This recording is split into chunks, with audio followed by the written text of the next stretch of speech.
Assalamualaikum warahmatullahi wabarakatuh. Perkenalkan, nama saya Fadli dengan NRP 15/2023-047. Di sini saya akan menjelaskan tentang UTS komputasi awan yang telah saya kerjakan. Saya akan menjelaskan tentang arsitektur dan alur kerjanya. Pertama, di sini ada dua isi-2, ada front end dan back end. Jadi back end ini buat nyimpan codingan back endnya dan database juga. Lalu front end ini buat coding kode front end webnya. Nah, selanjutnya, kedua isi-2 tadi ada di satu VPC yang sama, yaitu startup VPC ini. Nah, terus di sini ada dua subnet, ada private subnet sama public subnet. Jadi private subnet ini dipakai oleh si backend, lalu buat public subnet dipakai sama front end. Nah, si backend karena subnetnya cuman private aja, jadi nggak punya IP publik, jadi si backend ini nggak akan bisa diakses dari luar kecuali lewat di situ front end. Jadi yang bisa mengakses backend cuman front end aja dari satu VPC gitu. Terus ini route tables buat eh, ngarahin si subnet public ke internet gateways. Sini internet gateways buat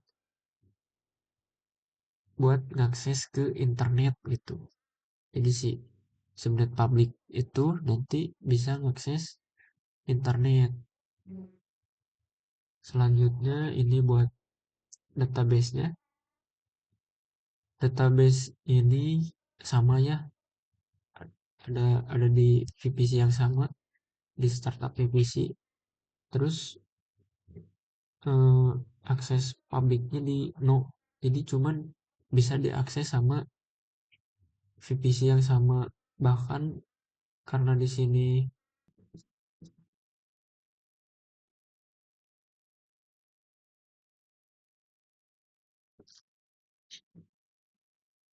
karena di sini security groupnya pakai yang ini, jadi di sini ada aturan kalau si database ini cuman bisa diakses sama security group ke backend gitu. Ya, ini buat security groupnya di sini ada 3 ya. Ada security group backend. Jadi di backend ini ada di inbound rule-nya si SSH sama port port 22 sama port 3000 cuman bisa diakses sama security group front end.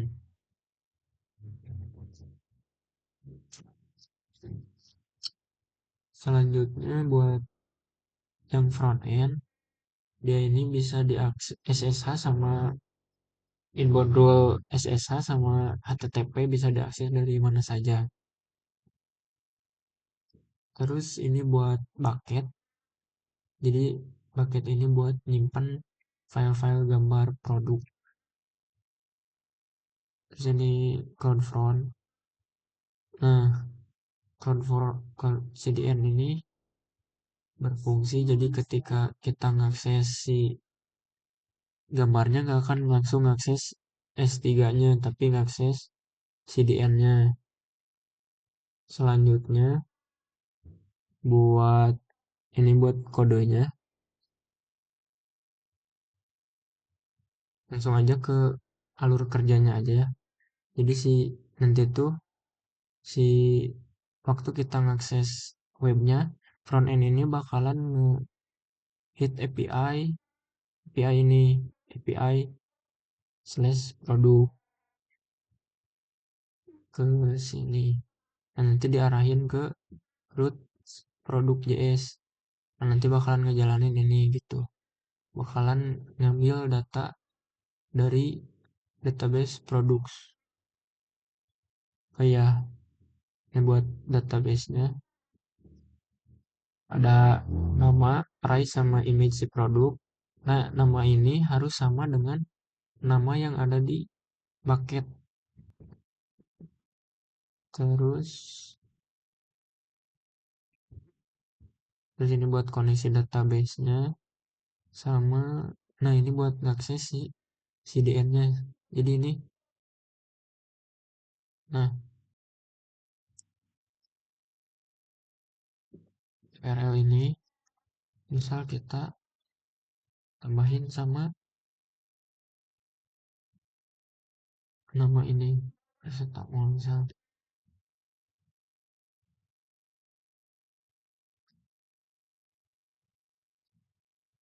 Nah, nanti bakalan gini pas ngakses si URL gambarnya itu. Jadi alur kerjanya gitu, si front end bakalan ngehit API ke backend, sini ke backend. Terus si backend bakalan ngambil data dari database. Karena yang bisa ngambil data dari database, yang bisa ngakses database cuman backend. Frontend nggak bisa langsung akses si situ frontend itu. Terus terus nanti udah dapat datanya bakalan ditampilin di sini. Bakalan dikirim lagi ke sini. Terus kalau gambarnya, nah tadi ini URL yang tadi ditambahin si nama gambarnya kayak tadi ini, kayak gini lah kira-kira. Kita coba lihat. Nah ini buat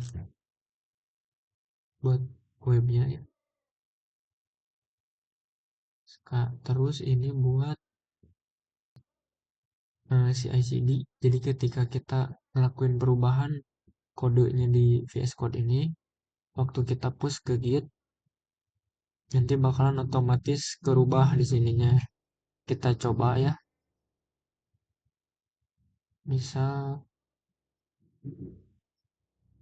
sini aja. Push. Kita push.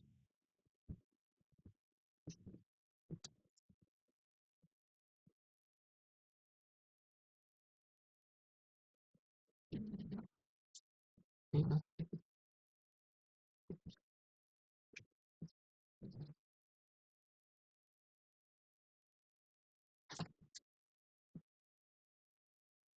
udah ya. Kita coba. Nah, bakal berubah otomatis. Ini yang pakai IP public si isi2-nya. Isi2 front end. Nah ini, itu public ini. Terus si kode ini saya dimasukin ke kontainer Docker ya. Terus dikirim ke si isi2. Nanti baru dijalanin Dockernya di isi2 tersebut. Begitu. Sekian dari saya. Wassalamualaikum warahmatullahi wabarakatuh.